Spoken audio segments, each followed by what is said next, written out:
Welcome back to another video, guys. This time we are installing a tyre pressure monitoring system on Project Shed. Freaking hell, talk about an upgrade. Randy, haven't got one to start with.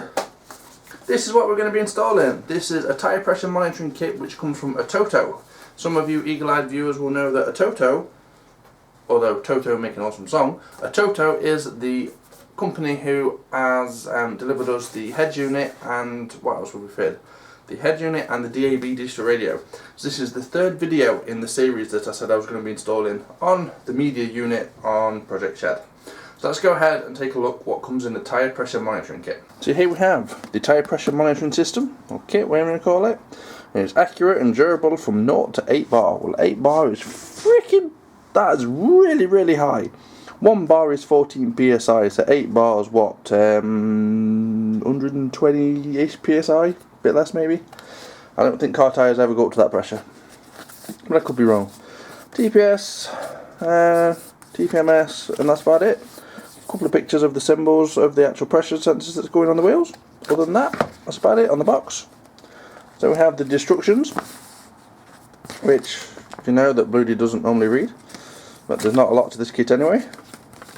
Screw the sensors on the wheels and plug it into the Atoto stuff. Download the app apparently.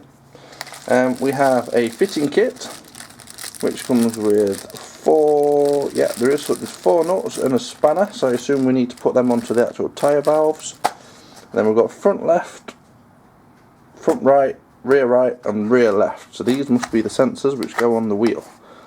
So we get these out. Yeah, so these just screw onto the thread of the wheel, but I believe we have to put one of those nuts on first. I think that's how they lock onto each other. As you can see, rear L, not the best looking thing, but you know, I suppose it's got to have a sensor and Bluetooth battery and that in there. That's why they are the size that they are, but they're not massive. And then last but not least, you have this little Bluetooth receiver. So a USB input that you can plug into the car, into the Atoto head unit, and that's it. It connects via Bluetooth to them 4 sensors. That is it. That is this kit in a nutshell. You get a nice little spanner in the kit, the TPMS, so you get a new little tool for your garage, and some sticky pads for sticking this down somewhere on your dashboard. So when it stops raining, I will go and fit it. So let's go and screw one of these valve caps onto the wheel, and then we can get them all set up and check out if it actually works. So we're going to do the rear left at the moment. We have the little grommet, not grommet, you know, like the rubber seal that comes with it, and the nut, the actual valve itself, and then the tool to do it. So let's go and have a look. So to start, you need to remove your cap.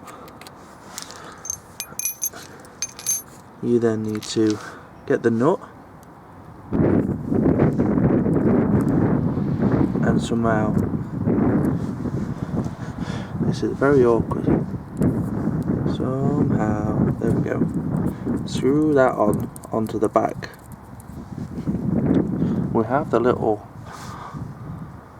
ring as well, but that's not really going to do much.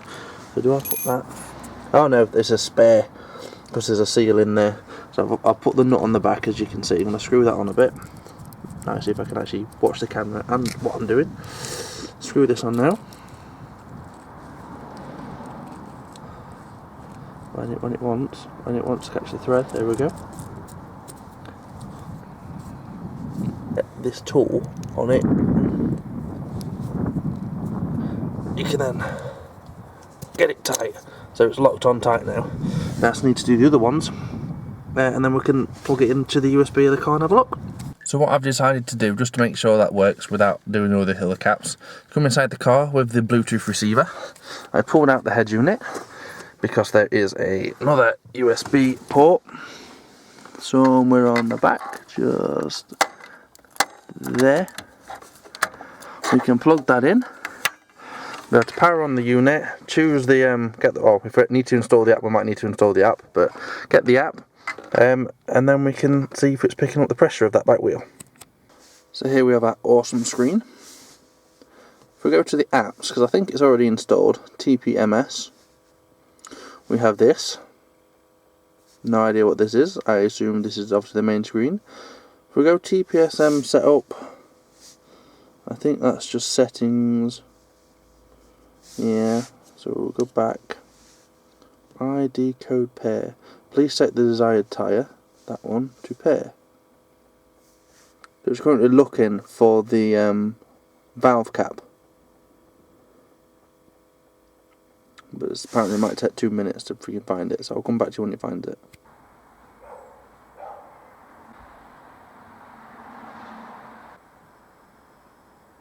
There we go, look, we've got all four tyres! I've had to kneel in mud like to tighten it on, but all it needed is to be tightened on and then nipped up a bit more with the bolt, but you know, with the nut that's on the back of it. Check it out, we've got 31.3, 29.9, 28.4 and 30.3. All normal apparently. And then when there's a leak, it comes up red and says leaking, and it brings an error message up on the screen. So it's like, sweet! So in the setup settings, you can have alarms that pop up on the screen and sounds when there's a leak, which is pretty cool.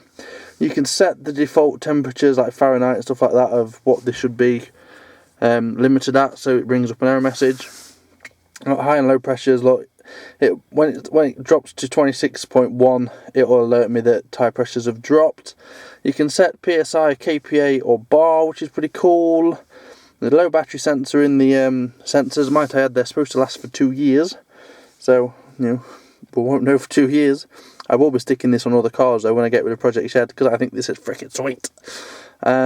Display spare tyre data. Well, I ain't got a spare tyre, so that I can't have a sensor for that. I got a message, sorry. I have got a spare tyre, but I don't have a spare tyre sensor, so I can't do that one. And restore to default. Tyre exchange, it just tells you like which way you should be, like you'd swap tyres around. So if you take your tyre off and put it on a different wheel, you tell it which way you move your tyres around, so it knows which sensor's now in which corner, if that makes sense. So, pretty cool. Back to the main settings, so there we go, look at that! Wow! Honestly, this media unit just gets freaking better and better. Alright, stick some of that on, so stick some lights on, there we go, lights up a bit. It's just freaking awesome. Oh, I put lights on now, so it's dark on the screen. But look at it! It's amazing! So that is how to install the tyre pressure monitoring system. Dead easy. It's literally a nut and a cap on every single wheel, and then a USB into the back of the device. You can get an app to work on different Android devices that it will then pair up to, so you know you can get it work on different edge units, but obviously we have an O2 tyre pressure sensor and an O2 Atoto head unit, so I say. So it's already got the app on, so it's freaking amazing and freaking great and sweet and awesome. So freaking hell, this has got more gadgets on it than most of the cars I've ever had. So this is freaking sweet. I love it. I absolutely love it. Thank you very much guys for watching this video. Greatly appreciated. I'd just like to add guys, I'm up to nearly 500 likes on the Facebook page, which is facebook.whatever/Bluudys Garage. If I can get some more of you on there, that'd be great. I am starting to upload videos on there weekly, so you can catch me on Facebook and share it amongst your friends and all that business. It's absolutely great. You've got me on Instagram, Snapchat, Facebook, YouTube, so that's all the socials. So I'll see you on one of them at some point. Ciao! And if you want to see more videos of mine, make sure you click up here to subscribe to this button that's going to appear somewhere magically around here. And if you want to see another video, sorry, that's if you want to subscribe. If you want to see another video, click the one down here and it'll take you straight to another video.